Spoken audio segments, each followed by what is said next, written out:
People don't understand how financial products work. One simple example is the Part D Late Enrollment Penalty for Medicare beneficiaries.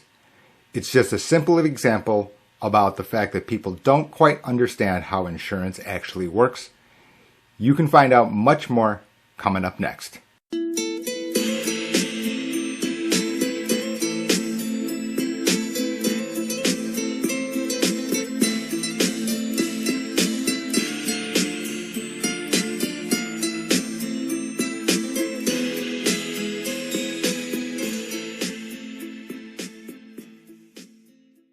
Welcome back to the Much More Than Medicare broadcast. My name's J.O. I'm the author of Maximize Your Medicare, published in 2020. You can get it on Amazon.com. Anywhere you can find the book. www.maximizeyourmedicare.com is a website where not only you can get the book, but there are lots of other Medicare resources. Before we get started, I thought I would mention the fact that the book is free for first-time subscribers to GH2 Unfiltered. GH2 Unfiltered is a subscription site because I can't release all the information, the inside details, for those persons who require extra levels of information and insight. First-time subscribers to GH2 Unfiltered will receive a copy of Maximize Your Medicare for free. I'll pay for postage anywhere in the lower 48. Be sure to stay to the end of today's video because actually I'm going to be giving some bullet points, takeaways from the interview that I conducted with Bob Powell on thestreet.com. Are you familiar with the penalties associated with Medicare Part D? Well, here to talk with me about that is J.O., author of Maximize Your Medicare. Jay, welcome. Thank you for having me, Bob. Pleasure to have you, Jay. And I'm eager to have you walk us through, we received a reader question about the penalties associated with Part D. If you could share with us what folks need to know. Sure, and we get this feedback frequently, which is that people feel like it's unfair if they didn't take prescriptions in the past, that there's a requirement to be enrolled in Part D, which is the standalone prescription plan or prescription drug benefits inside a Medicare Advantage plan. The reality is that people should understand how insurance actually works overall, which is that the persons that are paying for insurance and don't file claims are essentially funding those persons who do file claims and require health insurance coverage, prescription drug benefit coverage. The reality is that if we didn't do that, and if somebody just simply calls me the very moment that they require benefits, the resulting price would be astronomically higher. And for that money would actually ultimately come from the federal government. Because in a Part D plan, there are substantial federal subsidies from the federal budget. So as a result, all insurance works this way. And in the same way, Part D works in the similar fashion. So persons need to have credible coverage, which is a technical term as defined by the CMS. And if they do not, they are charged 1% per month for every month that they did not have coverage. To make it even trickier, the issue is that if someone called today, it's the middle of summer, you would not be able to simply call and then turn on your Part D effective the next month. You would have to wait all the way until January, leaving you uncovered between now and the end of the year. That's a bit of a surprise and wake-up call for folks, I suppose, who might be on expensive medication. For persons who are already on expensive medications, for example, prior to becoming Medicare eligible, they already know in advance that this is a very important component of Medicare coverage, that the cost of medications can be very high, even with some effort to try to curtail prescription drug costs. And so for those persons, they generally don't need that information. It can come, however, as a very unwelcome surprise to those persons who have not needed medication, and let's say they're 69 years old, and then all of a sudden get prescribed an expensive medication. Yeah. For them, a difficult set of circumstances would result. Yeah. Well, I think the bottom line that you started with, Jay, is the notion of insurance and how and how it works, and whether it's auto insurance or homeowners insurance or life insurance. Everything works this way, that you may be paying a premium for things that you don't necessarily receive, but may someday receive. Absolutely. And on the good end of that is that the result of that is that the price that you're paying for the premium on an ongoing basis is, as a result of that, lower than it would otherwise be. Because like I said, everyone would use the free option to simply call me the day after that they need the actual benefits. The resulting price that I would be reporting to them, if that were the structure of insurance, would be so much higher that it would be unaffordable. Yeah. Well, Jay, I want to thank you as always for sharing your knowledge and wisdom about topics like these. It's greatly appreciated. I'm sure it helps that reader and a good many other people as well. My privilege, Bob. Thank you.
So it's always a little uncomfortable, of course, conducting interviews remotely and for the media. And largely not because of, Bob Powell gets no better than him when it comes to financial journalism regarding retirement matters. Don't get me wrong, he's absolutely the top of the heap. Appreciate his support over these years. Now, that all said, right, we've got a defined set of time, and I'm sitting out there trying to say it succinctly, yet also so people couldn't understand, etc., etc. So we've got a number of different objectives. However, here after you've seen the interview, your couple of takeaways which were not part of the interview are, number one, you have the right for a 63-day break. 63 days, which most people round down to 2 months. Unfortunately, people use that too loosely, etc., etc. But let's just call it 63 days. You can you can have a break in prescription drug benefits when you're Medicare eligible for 63 days. That said, practically, it's a bad idea. Why? Number one, if you don't do it right when you become originally eligible for Medicare and don't have credible coverage. Okay, so that's a technical term. That's what makes this quite complicated. Credible coverage is a standard, right? It's a standard that the federal government uses to compare your prescription benefits to the standard. So let's just say you had some insurance from a group plan and they kind of put together some, a la carte drug coverage. It is possible that does not count as credible coverage, even though you think that you do have prescription drug benefits. Okay, so, and thankfully, just as another aside, VA counts as credible coverage. Okay, let's return. So if you do not have 63 days of credible coverage as defined by the CMS, you can be assessed a late enrollment penalty, which is 1% per month that you don't have coverage. Okay, so after the 63 days, ding, they start measuring. And the Social Security Administration and the CMS, they keep track. Now, the reality is, it very rarely turns out that you're just without coverage for 2 months and then you flip back on. Why? Because unless that period is literally at the end of, October? You don't get to just turn on your prescription drug plan any old month once you have a break. Once you have this 63-day break and you continue on without Part D or prescription drug benefits deemed as credible coverage, you would have to wait all the way until the next January. And the only way to elect a Part D plan or a Medicare Advantage plan that included prescription drug benefits would be through the annual election period. Note, there are certain other side doors. For example, if you went back to work and then they had it and then you stopped working. Also, if you have extra help. There are lots of reasons that this thing is 200 pages with tons, 100 footnotes or something like that. In other words, there are lots of exceptions and lots of nuances here. Okay. That's what I would say about Part D, meaning that ultimately your takeaway is don't mess around with these rules. If you're stopped working, if you retire and you're retired and you turn 65, the moment that you're able to enroll in a prescription drug plan, and if you don't have credible coverage from another source like the VA, I would highly recommend it. This is just common sense. Because otherwise, you'd have to keep waiting until the following January. The late enrollment penalty calculator will continue to tick along until the following January. Probably more importantly, people have a fundamental misunderstanding about the way insurance actually works. And I tried to mention that when speaking with Bob in the interview. But let's step back here and I'll give you two general ideas here. Number one is insurance is not an investment in the normal sense of the word. Insurance is a specific thing called an option, which is still an investment of sorts. But this particular contract that you're purchasing is for the future probability of you filing claims. Right? So in other words, if you got sick and you're hospitalized and you had health insurance, the bill would be, $10,000, for example. And then if your deductible was $2,500, you'd have to pay. And then insurance would start paying for some of the health care services and the cost that you incur. It is not a look back investment, right? Too frequently, people say, I paid all this money into my insurance, I didn't get anything from it. That's not what insurance is. Insurance is about unknown events for the future. Okay? So the idea that you're paying your health insurance premium, let's call it $300 a month, that you didn't get anything from it. No, you're paying into a pool. That pool is being held in reserve just in case you incur this $10,000 hospital bill. Now, it's not done on an individual level either, right? In other words, you have other policyholders also paying into a pool. Because otherwise, if they just held it in reserve for you and you were Jabba the Hutt, your premium would not be $300. It would be, $3,000. You see what I'm saying? In other words, this is about a shared risk. And in that, people fundamentally understand. And that is why we get asked this idea about why are there late enrollment penalties. The reason there are late enrollment penalties is because you're not paying into the pool. And then later, if you require benefits, the cost would be so high of the stuff that you received in that instance, your premium would not cover it. Wouldn't. So as a result, it comes from the pool.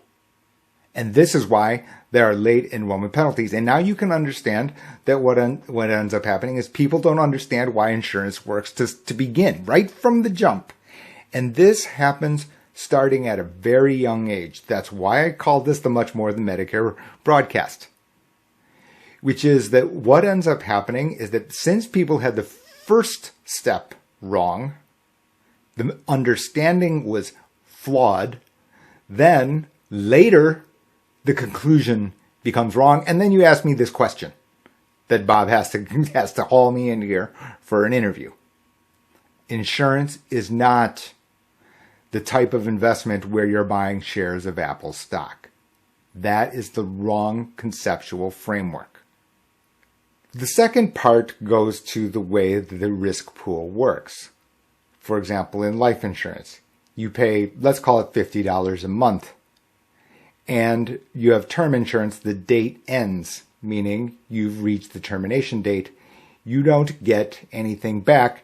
And that's what people say. Well, I paid all into this term life insurance and I didn't get any of my money back.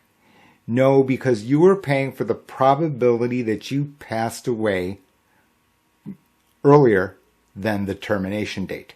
It is not as if you've bought a share of Apple stock. Not at all. Okay. And now you can understand how the latent penalty works and why it's assessed.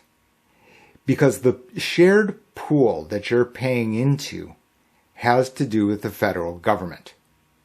That, for example, under Part D, your prescription plan, the average cost is in the low $30 per month. However, if you got prescribed a very expensive medication, there is no way that the $30 a month, $360 a year, would possibly pay for the benefits that you would receive.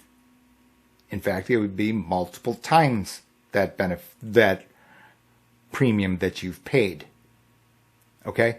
So as a result, what ends up happening is that is money that sits at the federal government, in other words, the pool. Because that $30 also is a subsidized number. It's a heavily subsidized number from the federal budget. You don't pay into the Part D. More money comes out of the federal budget. Money the federal government doesn't really have unless it keeps printing it at this incredible pace. Thank you for watching the Much More Than Medicare broadcast. Be sure to like and subscribe to this channel if you've liked this video. And be sure to hit the notification bell so you can be informed when new videos appear on the channel. Thanks.